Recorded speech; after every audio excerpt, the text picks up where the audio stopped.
to find solutions. We are going to do something about it. Their stories are our stories. Welcome to Eye on America. Stream now on the free CBS News app.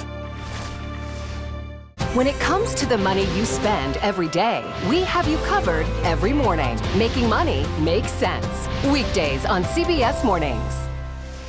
This is a phenomenon of child abuse that we allow to happen under our noses. Pledge of Silence. Stream on the free CBS News app.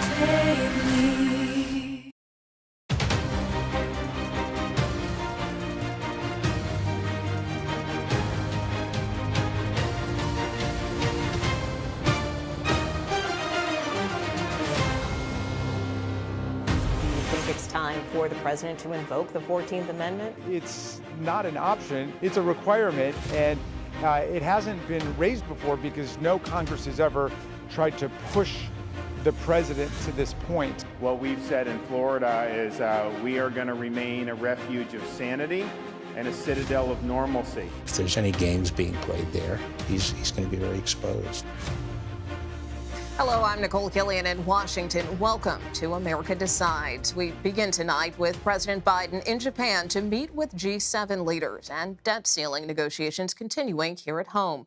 We'll get to all of that in a moment, but first, we begin with Senator Dianne Feinstein's office confirming more information about her health after a New York Times article. A spokesperson wrote in a statement, the senator previously disclosed that she had several complications related to her shingles diagnosis. As discussed in the New York Times article, those complications included Ramsay-Hunt syndrome and encephalitis. CBS News congressional correspondent Scott McFarland joins us now. And Scott, earlier, you and I were both on the Hill. I had a chance to speak with California Congressman Ro Khanna, who has been calling on the senator to resign. That was before all of this new information came out. Let's take a listen. It's a very sad situation. Anyone who saw her interaction the other day, she didn't know that she had been out for 3 months. I just think she's had a remarkable career. She's served honorably. It's time for people close to her to tell her to do the right thing and step aside. But she says she is still committed to the interest of California, serving the people of California. Shouldn't she be allowed that opportunity? She should if she could do the job, but I would just encourage people to view the interaction themselves. It was painful to watch when Senator Durbin is saying that he has to monitor the medical health every day, when other people who are close to her in the Senate are saying it's painful to watch. I just hope people close to her can ask her to do the dignified thing, celebrate her service, and step aside. Scott, the congressman was referring to an interview that the senator did earlier this week where she stated that she had not been gone from Congress. How are her colleagues on the Hill processing all of these developments?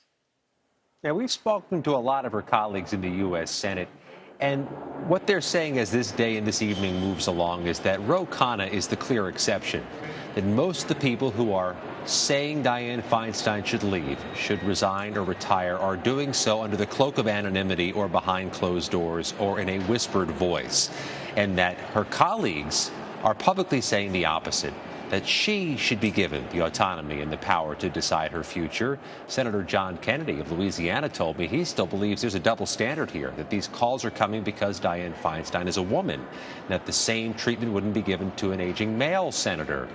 That notwithstanding, there's certainly a difference here. The narrow margin in the Judiciary Committee, the pivotal Judiciary Committee, and the narrow margin in the U.S. Senate overall makes this a pressing issue that Nicole really seems to be getting more sensitive with time. As the weeks go by, as more reports of her health come out, this is becoming more and more delicate, not just for her colleagues, but for the Capitol Hill community at large. Well, I want to turn to the latest with Congressman George Santos. You caught up with him earlier today. What is he saying now that the GOP-controlled House has rejected his expulsion from Congress and instead referred this to the Ethics Committee? His colleagues made it clear in the vote that they held Wednesday night that they're not going to allow his expulsion or a vote on his expulsion, and they're not going to call for him to resign in mass numbers. So the question becomes, Nicole, what lasts longer?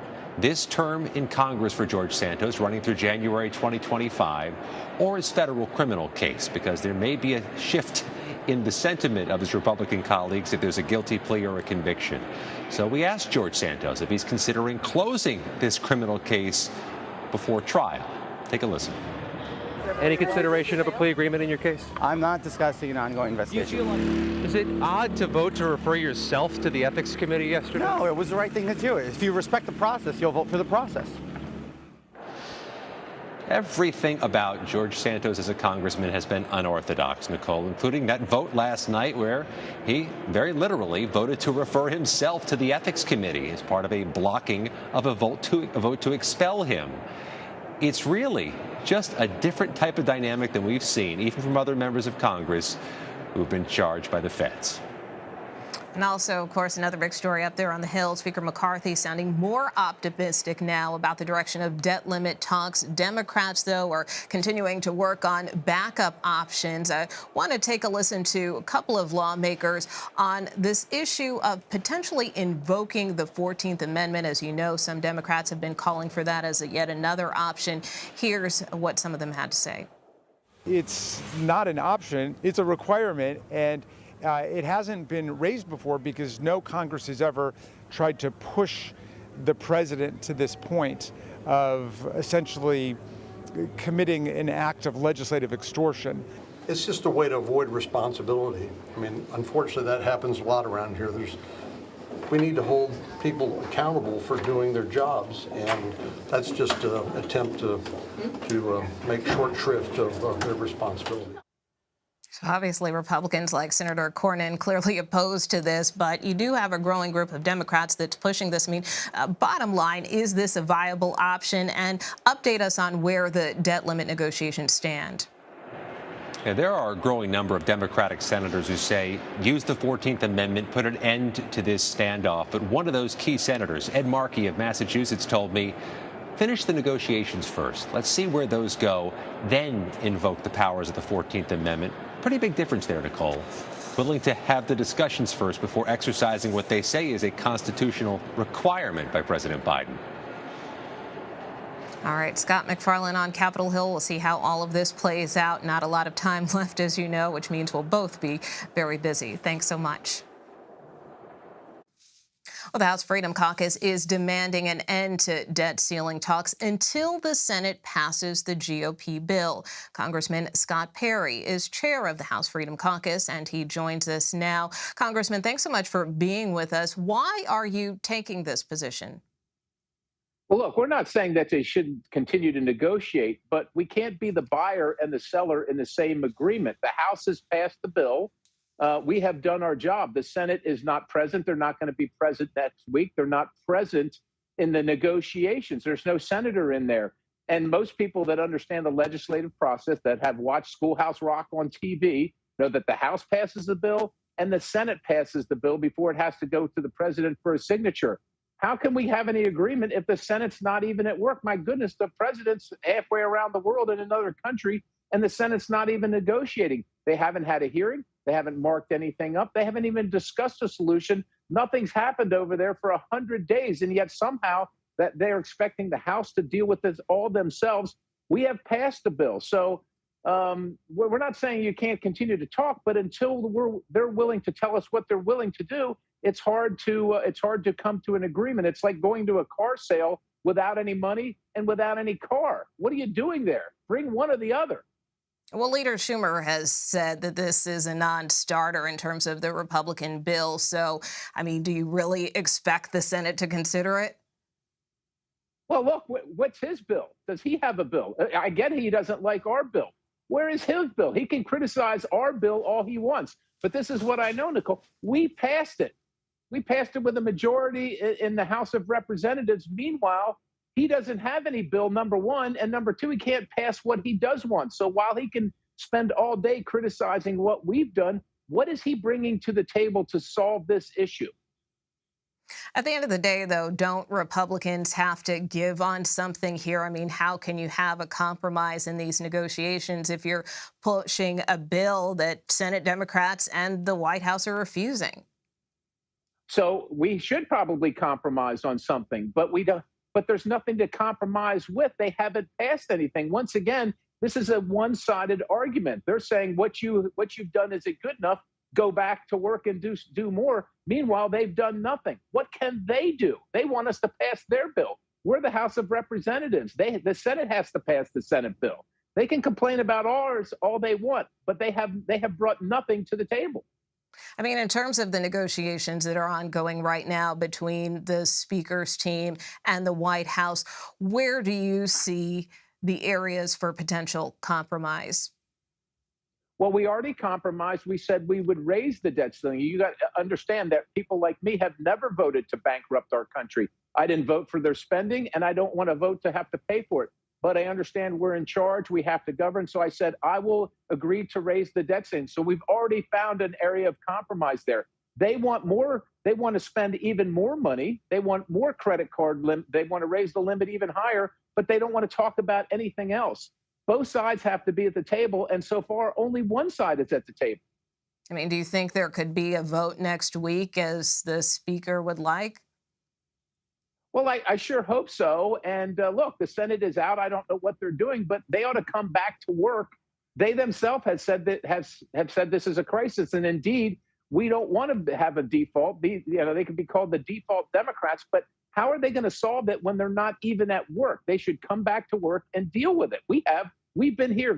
They've stalled and waited around for 3 months, and now all of a sudden they're acting like it's our problem to solve when we actually solved it about a month ago. All right, Congressman Scott Perry, to be continued. Thanks so much for joining us. Thank you. President Biden is in Japan to attend the G7 summit amidst negotiations back home over the debt ceiling. It's a meeting of some of the leaders of the world's largest economies. Biden is cutting his trip overseas short and will return to Washington Sunday to continue debt limit discussions. For more on this, we are joined by CBS News senior foreign correspondent Elizabeth Palmer. Elizabeth, great to see you. What does the president hope to accomplish at this summit?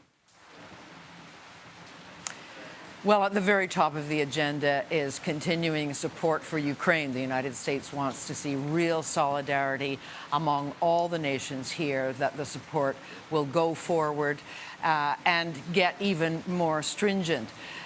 One senior administration official described it as turning the screws on Russia. Specifically, multilaterally, various countries will come up with different ways to stop Russia getting the money and the material it needs to fight this war. And the U.S. has already announced there will be a new list of 300 targeted, what it calls entities. That means ships, it means planes, companies, and individuals who are involved in helping Russia fight its war. And the intention is to choke off whatever it is they're getting, whatever it is that Russia needs. Furthermore, the president is going to make a new commitment to nuclear non-proliferation. This is very important to Japanese Prime Minister Fumio Kishida. He is from Hiroshima, where we are, which is where the United States dropped the first atomic bomb in 1945. But of course, these commitments to non-proliferation take place against a background of proliferation. If we see what's going on in North Korea, we see Vladimir Putin moving his tactical nuclear weapons around. So it's a statement of hope in an otherwise fairly dark situation. All right, Elizabeth Palmer, thank you for joining us. Ron DeSantis has long teased a 2024 White House bid. The Florida governor is now expected to officially launch his presidential campaign next week. How will his entrance shake up the growing GOP field? You're streaming America Decides.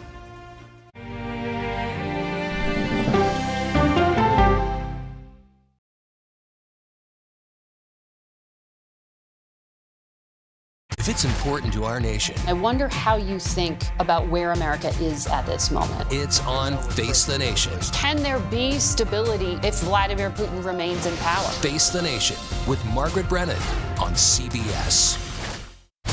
America Decides, taking you inside American democracy. The most important stories on a day-to-day, hour-to-hour basis. You're going to hear a lot of reporting. It is clearly a pivotal moment. Gun control, the economy, education. Both sides of the political aisle fight it out for power. Bringing you the analysis that you need. Thoughtfully, with context. Be part of the conversation. On CBS News Streaming. Welcome to America Decides. An original documentary from CBS reports. I always tell people that Twitter would not be Twitter without Black Twitter. It's just us being in fellowship with each other. And it becomes a conversation you don't want to be left out of. People really started to recognize the power of activism on Twitter. Based on that one tweet, the hashtag #OscarsSoWhite was trending around the world. If anything has really powered Black Twitter, it's been humor. If your food ain't right, we're going to tell you about that too. We tend to create change, create culture and cool. That's how movements happen on Black Twitter and go beyond more than that. Black Twitter, the Twitterverse that changed a generation. Now streaming on the free CBS News app.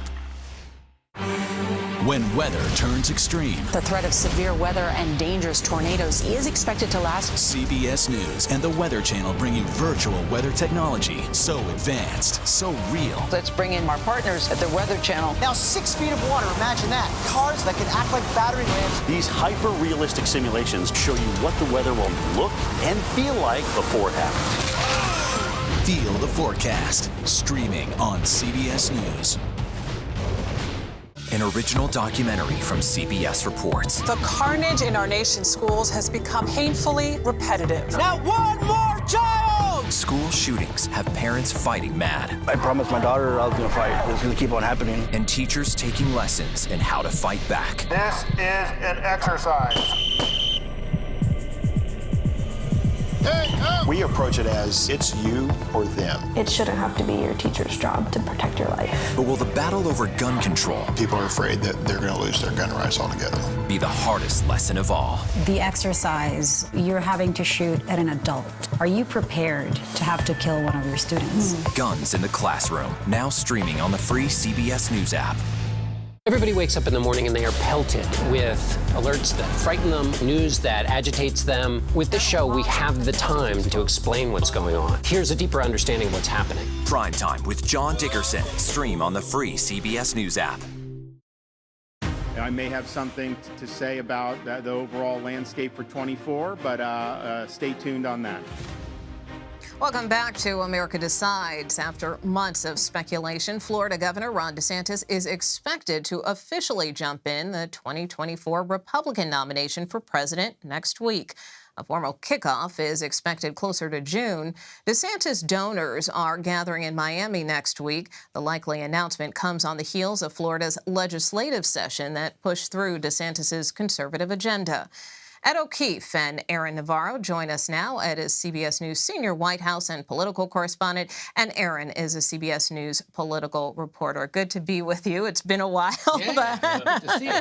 Aaron, I know you've been doing a lot of reporting about the governor and his potential bid. What more do we know about his expected announcement? That's right. Two sources have told CBS News recently he is expected to formally announce on the 24th or 25th, that's Wednesday and Thursday next week in a virtual fashion. And that coincides with this donor gathering he's having in Miami, getting fundraisers, bundlers to start raising money directly into his presidential campaign. So making sure that announcement is there, so there's an actual campaign to put money into. And then the week after that, he's expected around June 1st to do a big formal announcement in his hometown of Dunedin, Florida. So you're right, after months of travel for him, it's finally happening. Yeah, and he continues to pull well below the former president, but do the folks that are working with DeSantis feel like once he gets in, they'll see a spike in those numbers? DeSantis allies have told us, to expect him to fight back. You're seeing glimpses of that. And I believe it was Tuesday, he had a press conference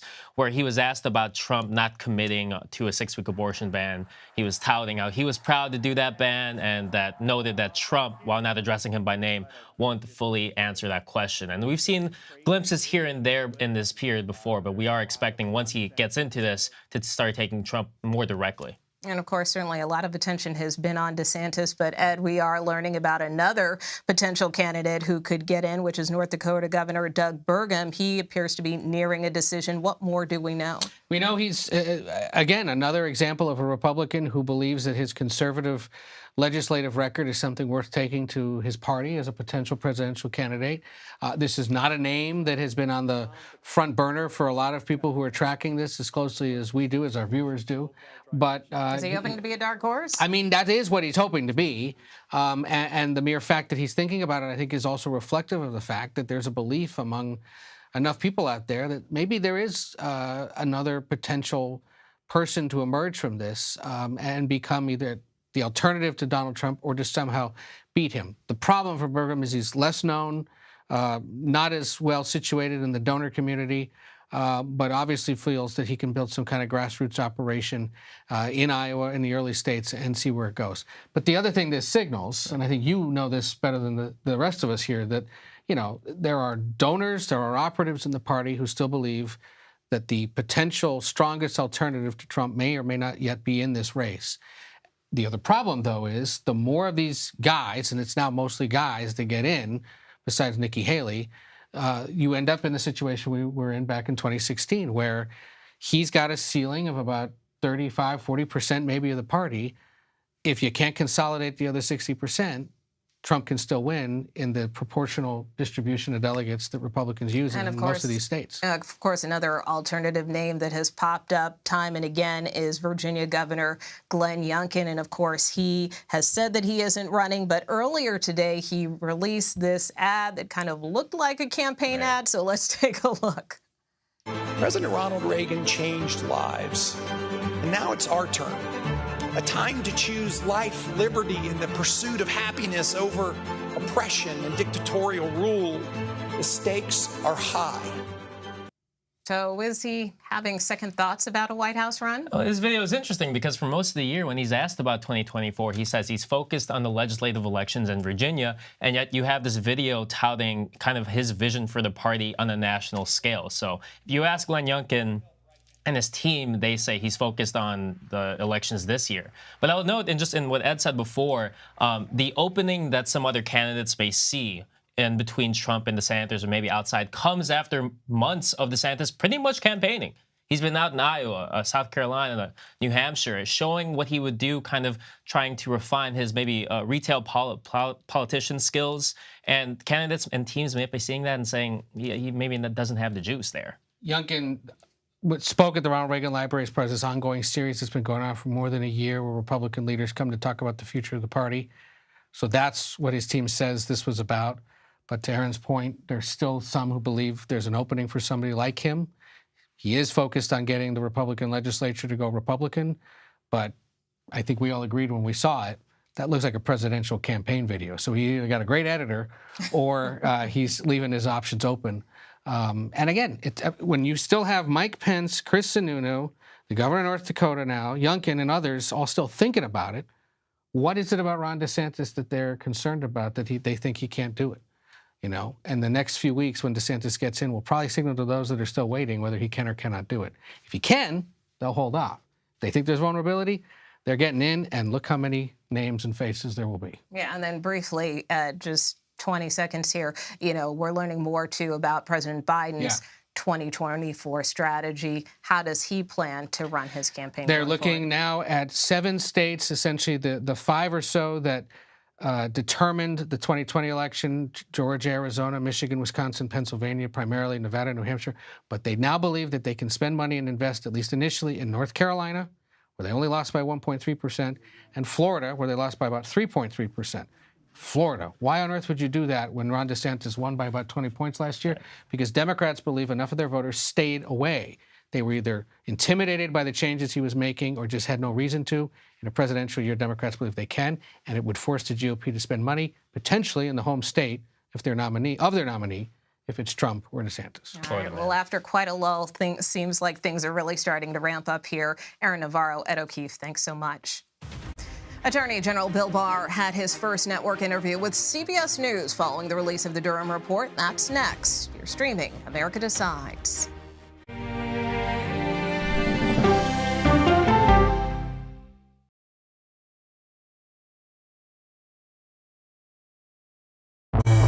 An original documentary from CBS reports. Controversial Congressman George Santos. Why won't you answer our questions? How did he manage to get elected? Thank you very much, and God bless you, and God bless the USA. George Santos' campaign was a campaign of deceit, lies, fabrication. And who is he, really? I knew him as Anthony DeVolder from Queens. Really, who he is, he's a fraud. I compare him to the Tinder swindler. From people who know him the truth, the facts, the lies. He would say that he was worth $100 million.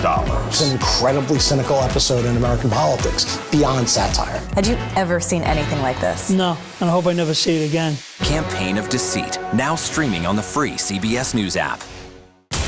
She dazzled on the court and off the court as a businesswoman. Thank you for joining us on Person to Person. Tennis superstar and entrepreneur Serena Williams.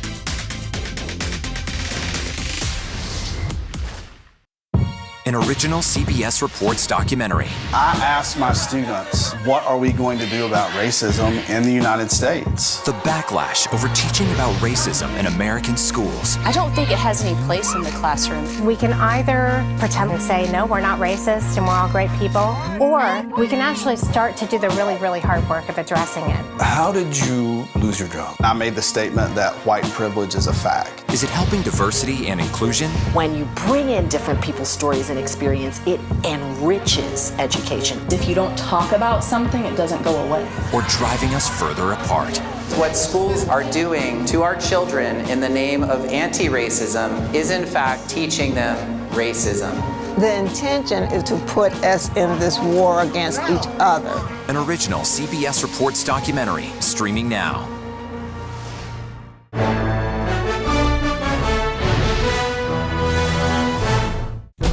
An original CBS Reports documentary. I was entitled to equal pay for equal work under the law. Does the Supreme Court's power need to be checked? 9 Supreme Court justices, 5 of them said no, she's not entitled. That's not right.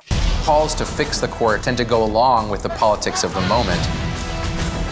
Republican-appointed justices have all tended to go in one direction, with the Democratic-appointed justices tending to go in another. Even though it's only 9 justices, it takes 5 of them to make the law of the land. Does it have political impact? True. Political intent? Probably not true. If the American people don't trust the judgment of their court, that's a real problem for our democracy. An original CBS Reports documentary, streaming now. On our places, bright, shiny faces. When you wake up in the morning, we want to be your go-to team. I don't go to work in the morning. I go for coffee with my 2 good friends, and we talk about the world. Welcome back to America Decides. Former Attorney General Bill Barr, who served under Donald Trump, spoke with CBS News today in a wide-ranging interview that, among other topics, included the recently released Durham report and the continuing investigations into the former president. CBS News senior investigative correspondent Catherine Herridge spoke with Barr, and she joins us now. And Catherine, this is the first network interview that the former Attorney General has done since the Durham report was released Monday. What did he share with you? Well, thanks, Nicole. Good to be with you. Barr says the Durham investigation was not launched as a criminal probe, and he said that the more than 300 pages show that senior FBI leadership did not adhere to the strictest rules of fidelity and the rule of law.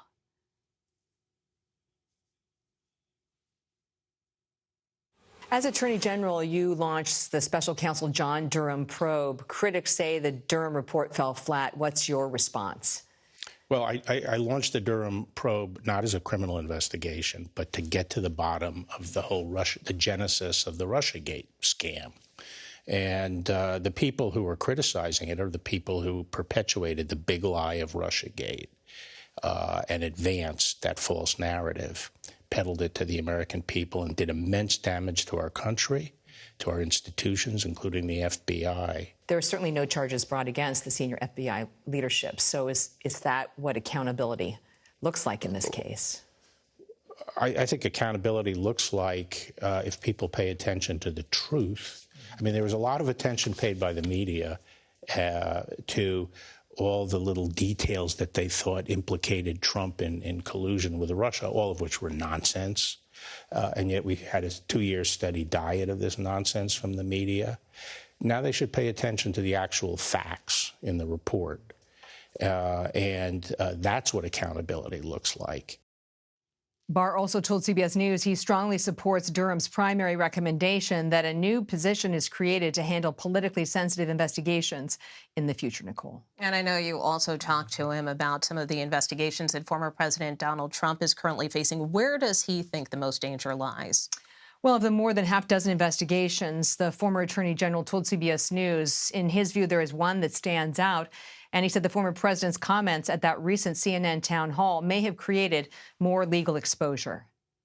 I've said all along that of the cases out there right now, the one I'd be most concerned about if I were the former president is the Mar-a-Lago document case. And why so? Because it doesn't go a lot on intent or anything like that. It's very clear that he had no business having those documents. He was given a long time to send them back, and they were subpoenaed. And if there's any games being played there, he's going to be very exposed. Given the developments in the grand jury, do you believe that Special Counsel Jack Smith is close to a charging decision? I would think they'd want to do it before the end of the year. It could be later in the summer or in the fall, would be the earliest I would expect it. And why that timing? Well, because if they're close to a decision, I think the process of, reviewing that and socializing it with the Attorney General and so forth, and buttoning it up would probably take that long.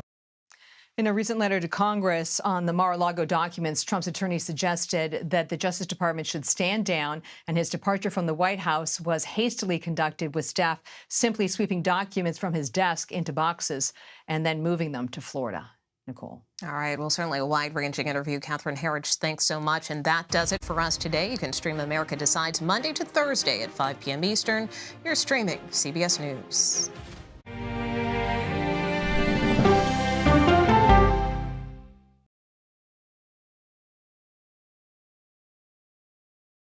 It's a history-making meeting. 4 extraordinary women who are all 4-star generals and admirals. How did you deal with being discriminated against? I just worked harder. The future of an ever-evolving U.S. military when we go person to person.